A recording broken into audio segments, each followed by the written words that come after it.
ఒక 25 మంది ఎమ్మెల్యేలు రేవంత్ రెడ్డి గారి సర్కారు మీద తిరుగుబాటు చేస్తూ ఉన్నారు.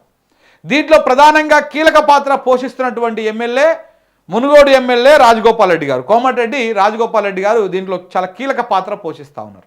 సో ఇప్పుడు ఈ 25 మంది ఎమ్మెల్యేలు, మరి ఇక్కడేమో 10 మంది ఎమ్మెల్యేల పరిస్థితి అటో ఇటో ఉన్నది. ఇప్పుడు 25 మంది ఎమ్మెల్యేలు తిరుగుబాటు చేస్తూ ఉన్నారు. ఒకవేళ ఆ 25 మందిలో గట్టిగా ఒక 5-6 గట్టిగా తిరుగుబాటు చేసినా కానీ ఈ గవర్నమెంట్ కూలిపోతుంది.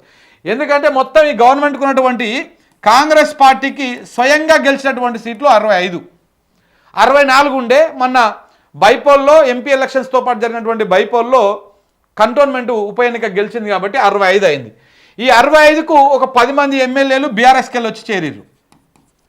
బీఆర్ఎస్కి వెళ్ళి వచ్చి 10 మంది చేరిరు. ఈ 10 మంది అంటే మొత్తం కలిపితే ఎంత అవుతుంది? 75 అవుతుంది. ఈ 75లో ఇప్పుడు ఈ 10 మంది మైనస్ అయిపోతారు. వీళ్ళు కౌంట్లెస్ అయిపోతున్నారు. ఎందుకంటే వాళ్ళు బీఆర్ఎస్ పార్టీ నుంచి వచ్చారు కాబట్టి వాళ్ళ మీద వేటు పడేటువంటి అవకాశం ఉంది. మళ్ళా 65కే చేరుతుంది. ఈ 65లో ఒక 5-6 కానీ మైనస్ అయ్యారు అంటే గవర్నమెంటు మైనార్టీలో పడిపోతుంది.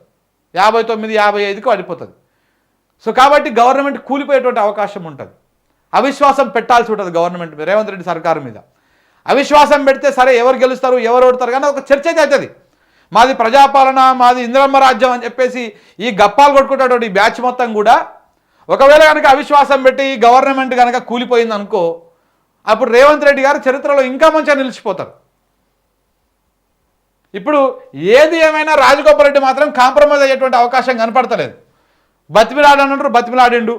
ఆయనకు మంత్రి పదవి ఇవ్వాలి బేసిక్గా ఆయన అని చెప్పేసి ఆయన పార్టీలో చేరుతప్పుడే నాకు మంత్రి పదవి ఇస్తా అంటేనే నేను వస్తా అని చెప్పేసి ఆయన కండిషన్ మీద రావడం జరిగింది. మంత్రి పదవి కోసం వచ్చిండు, నిలబడ్డాడు, గెలిచిండు. ఎల్బీ నగర్ నుంచి పోటీ చేద్దామంటే ఎల్బీ నగర్ నుంచి అప్పుడు మధ్యాష్కి గౌడ్ చాలా సీనియర్ నాయకుడు, కాంగ్రెస్ పార్టీలో ఏఐసిసికి చాలా దగ్గర వ్యక్తి, రాహుల్ గాంధీకి నమ్మిన బంటు. సో కాబట్టి ఆయనను కదిలించేటువంటి అవకాశం లేక ఆయన ఎల్బీ నగర్ నుంచి అటు పోయిండు. బయట చెప్పుకుంటున్నాడు ఎల్బీ నగర్ నుంచి నేను పోటీ చేస్తే నాకు రాకపోవునాను, కానీ ఎల్బీ నగర్ నుంచి ఆయనకు ఛాన్స్ లేదు. మధుయాష్కి గౌడును పక్కన పెట్టి రాజగోపాల్ రెడ్డికి ఇచ్చేంత సినిమా ఉండదు.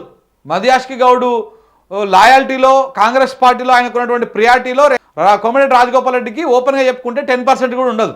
ఆయన అంత ఫక్టు కాంగ్రెస్ మనిషి మధుయాష్కి గౌడ్. కానీ రాజగోపాల్ రెడ్డి అట్లా ఉండడు.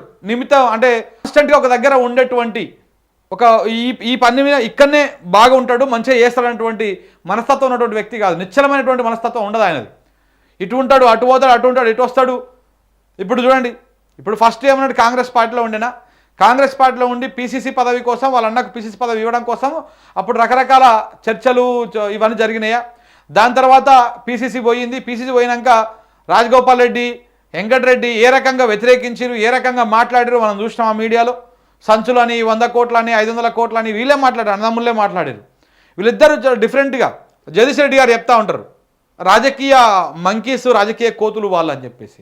ఎంతో డిఫరెంట్ ఉంటుంది వీళ్ళ వ్యవహారం కూడా.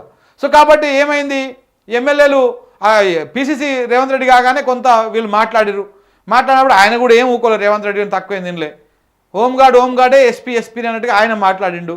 సో అట్లా అదైపోయినాక రాజగోపాల్ రెడ్డి చాలా తీవ్రంగా రెస్పాండ్ అయ్యిండు. అప్పుడు ప్రెస్ మీట్ పెట్టి చాలా ఘోరంగా మాట్లాడిండు. పొట్టోడు అన్నాడు, పొడుగోడు అన్నాడు, ఎంత ఉన్నావు, ఎంత అంత ఇవన్నీ మాట్లాడేసారు. ఆయన బీజేపీ పార్టీలోకి పోయి బీజేపీలో జాయిన్ అయ్యిండు. బీజేపీలో జాయిన్ అయ్యి మునుగోడు ఉప ఎన్నికలకు అనివార్యం అయ్యిండు. మునుగోడు ఉప ఎన్నికలు వచ్చినాయి. మునుగోడు ఉప ఎన్నికలు వచ్చినాక మునుగోడు ఉప ఎన్నికల్లో కాంగ్రెస్ పార్టీ డిపాజిట్ కోల్పోయింది, బీఆర్ఎస్ పార్టీ గెలిచింది. అక్కడ సిట్టింగ్ స్థానాన్ని మన రాజగోపాల్ రెడ్డి ఓడిపోయిండు. ఆయన అంత పెద్ద బలమైన నాయకుడైనా అంతదైనా కానీ బీజేపీ నుంచి పోటీ చేస్తే బీజేపీ రాష్ట్ర కార్యవర్గమే కాదు, దేశంలో ఉన్నట్టు చాలామంది జాతీయ నాయకులు వచ్చి మునుగోడులో తిష్టేసిర్రు. సరే అప్పుడు అధికారంలో ఉన్నటువంటి బీఆర్ఎస్ పార్టీ కూడా చాలామందిని తీసుకుపోయింది అక్కడికి. చాలామంది ఎమ్మెల్యేలు అందరూ పోయి ఒక్కొక్క ఊరును పంచుకొని అక్కడ ప్రచారం చేసి ఇవన్నీ నడిచినాయి. కానీ అక్కడ ఎంత చేసినా కానీ రాజగోపాల్ రెడ్డి తన సిట్టింగ్ స్థానాన్ని దక్కించుకోలేకపోయిండు. పదవి పోయింది బీజేపీ నుంచి పోటీ చేస్తే. దాని తర్వాత మళ్ళీ ఒక సంవత్సరం తర్వాత మళ్ళీ జనరల్ ఎలక్షన్ వచ్చినాయి. అప్పుడు బీజేపీ నుంచి ఇళ్ళకి రావడం కోసం నేను ఒక షరతు పెట్టాడు, నాకు మంత్రి పదవి ఇస్తే నేను వస్తా, లేకపోతే నాకు ఎల్బీ నగర్ ఇవ్వండి. ఎందుకంటే మునుగోడు ఓడిపోయాక మునుగోడు మీద కొంత కోపంతో ఉన్నాడు స్టార్టింగ్లో. నన్ను అక్కడ ఓడగొట్టారు కదా, ఇక నేను పోను అక్కడికి, నాకు ఎల్బీ నగర్ ఏంటంటే ఎల్బీ నగర్ సాధ్యం కాదు, నీకు మునుగోడు ఒకటే ఆప్షన్ ఉందని చెప్తే ఆయన మునుగోడుకు కాంగ్రెస్ నుంచి పోటీ చేసిండు, మంత్రి పదవి కోసము చాలా తీవ్రంగా ప్రయత్నం చేసిండు. వాస్తవానికి వాళ్ళ అన్నకు మంత్రి పదవి ఇచ్చారు కాబట్టి ఆ కోటర్లో ఈయనకు కష్టమైతే కొంచెం వచ్చే అవకాశం లేదు అని. కాకపోతే ఎంపీ ఎలక్షన్లో భువనగిరి ఎంపీ ఎలక్షన్లప్పుడు మొత్తం ఎంపీ ఎలక్షన్ అప్పుడు భువనగిరి ఈ పరిధిలోనే ఉంటుంది కాబట్టి ఎంపీ ఎలక్షన్లో గెలిచినాక చూద్దాంలే అనేటువంటి ఒక హామీ ఇచ్చిరు. ఎవరు? రేవంత్ రెడ్డి ఇచ్చిండు. ఇచ్చితే దాన్ని పట్టుకొని ఎంపీ ఎలక్షన్లో కూడా బాగా భయంకరంగా పనిచేసిండు. కాంగ్రెస్ పార్టీ గెలుపు కోసం తీవ్రంగా కృషి చేసిండు. గెలిచిన తర్వాత ఇక చూసిండు అడిగిండు కాలేదు. ఇక కాకపోయేసరికి చివరికి ఈ రకంగా తిరుగుబాటు మొదలుపెట్టాడు. ఏకంగా ఇంకా వాళ్ళని అనుడు కాదు, డైరెక్ట్గా ముఖ్యమంత్రికే సూచి పెట్టి ముఖ్యమంత్రి మాట్లాడిన దానికి పూర్తిగా రివర్స్లో మాట్లాడడం స్టార్ట్ చేసిండు. ఫస్ట్ ఎక్కడ కొల్లాపూర్ సభలో రేవంత్ రెడ్డి మాట్లాడడం స్టార్ట్ చేసిండు. ఏమన్నాడు? ఇంకొక 10 ఏళ్ళ దాకా నేనే ముఖ్యమంత్రిని అన్నాడు. కానీ ఆ విషయం ఆయన మాట్లాడడం తప్పే అక్కడ. ఎందుకంటే కాంగ్రెస్ పార్టీలో ఎవడు ముఖ్యమంత్రి, ఎవడు డిప్యూటీ ముఖ్యమంత్రి, ఎవడు ఏంది అనేది ఎవడి చేతిలో ఉండదు. అది ఏఐసిసి చేతిలో ఉంటుంది. సోనియా గాంధీ, రాహుల్ గాంధీ దయా దాక్షిణ్యాల మీద, వాళ్ళ మెప్పు మీద ఉంటుంది. ఎవరు ఊహించని వ్యక్తి కూడా రాష్ట్రానికి ముఖ్యమంత్రి కావచ్చు. ఎవరు ఎక్స్పెక్ట్ చేయనటువంటి వ్యక్తులకు కూడా రకరకాల కీలక పదవులు రావచ్చు. మనం అప్పట్లో ఉమ్మడి రాష్ట్రంలో రోషయ్యను దింపేసిన తర్వాత రకరకాల పేర్లు వినిపించినాయి. కానీ ఎవరికి అంతు చిక్కనటువంటి విధంగా కిరణ్ కుమార్ రెడ్డి పేరు ప్రస్తావనకు వచ్చింది. తెర మీద తీసుకొచ్చారు, ఆయనకే ముఖ్యమంత్రి పదవి కట్టబెట్టారు. మంత్రి కూడా కాలే అప్పటికైనా. ఆయన జస్ట్ స్పీకర్గా, డిప్యూటీ స్పీకర్గా పనిచేసాడు అంతే. మంత్రి కూడా కానటువంటి వ్యక్తికి ముఖ్యమంత్రి పదవి ఇచ్చి నువ్వు కానిచ్చేసేయని చెప్పింది. సో ఇట్లా కాంగ్రెస్ పార్టీ అనేది ఎవరో డిసైడ్ అయితే కాదు. సో కాబట్టి వాళ్ళు డిసైడ్ చేస్తారు. సో అది కరెక్ట్ కాదు, అట్లా సాధ్యం కాదు. ఇది కాంగ్రెస్ పార్టీ, నువ్వు అట్ట 10 సంవత్సరాలు నేనే ముఖ్యమంత్రి చెప్పుకుంటావు అని చెప్పేసి రాజగోపాల్ రెడ్డి అప్పుడు ఆయన మాటలకు కౌంటర్ ట్వీట్ వేసిండు. దాని తర్వాత జర్నలిస్టుల మీద మాట్లాడిన మాటకు కౌంటర్ వేసిండు. ఇక రకరకాలుగా ఇట్లా కౌంటర్లు వేసుకుంటూ వచ్చిండు. ఇక మెల్లగా కౌంటర్లు వేసుకుని వచ్చి మీడియాతో డైరెక్ట్గా కూడా మాట్లాడిండు. ప్రభుత్వ పాలసీలను తప్పు పట్టిండు. రైతు బంధు ఇంకా గుర్తు చేసుకుంటారు రైతులు. మన రైతు భరోసా ఒకసారి ఇచ్చినాం కానీ ఎవరు గుర్తు చేసుకుంటలేరు.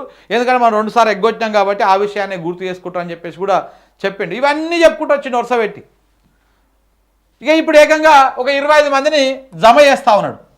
25 మందిని జమ చేసి రేవంత్ రెడ్డి మీద ఫైట్ చేసేటువంటి కార్యక్రమం చేస్తా ఉన్నాడన్నమాట. దాని మీద ఆయన మీద ఇక ఏదో తేల్చుకుందాం, తాడోపేడో తేల్చుకుందాం అనేటువంటి కార్యక్రమం కూడా చేస్తూ ఉన్నాడు. ఇది మరి ఒకవేళ కనుక ఇప్పుడు ఈ 5-6 వెళ్ళిపోయినా కానీ గవర్నమెంట్ మైనార్టీలో పడిపోతుంది. ఒకవేళ పడిపోతే మరి రేవంత్ రెడ్డి పదవి అప్పుడు పీకేస్తారా, లేకపోతే ఈ తిరుగుబాటు తీవ్రతరం అయితే ఏఐసిసి రంగప్రవేశం చేసి ఇప్పటికే మీనాక్షి నటరాజన్ గారు ఒక క్లియర్ కట్ సమాంతరమైనటువంటి ఇంకొక ప్రభుత్వాన్ని నడిపిస్తున్నట్టుగా అర్థమవుతా ఉంది. ఇంకొకటి దీంతో పాటు రేవంత్ రెడ్డి వర్సెస్ మహేష్ కుమార్ గౌడ్ కూడా నడుస్తూ ఉంది. ఇప్పుడు పిసిసి వర్సెస్ సీఎం కూడా నడుస్తూ ఉంది కాంగ్రెస్ పార్టీలో. ఆయన కూడా నెక్స్ట్ నేనే సీఎం, బీసీలో సీఎం అవుతారని చెప్పేసి ఆయన కూడా పాదయాత్ర కార్యక్రమాలు చేస్తూ ఉండి ఇవాళ ఎంత తారీఖు 24 ఇవాళ 27 నుంచి ఆయన పాదయాత్ర కార్యక్రమం కూడా మళ్ళా స్టార్ట్ కాబోతా ఉన్నది. సో ఈ రకంగా కాంగ్రెస్ పార్టీ మొత్తము క్లమ్జీగా అయిపోయింది. ఎమ్మెల్యేల తిరుగుబాటు ఒకవైపు, ఎమ్మెల్యేల మీద వేటు స్పీకర్ నోటీసులు ఒకవైపు, ఇప్పుడు రేపు బీసీ రిజర్వేషన్ల పంచాయతీ ఒకవైపు, ఏం చేయాలనో అర్థం కాక తలకాయలు పట్టుకుంటున్నారు అనమాట. ఈ రకంగా కాంగ్రెస్ పార్టీలో పరిస్థితి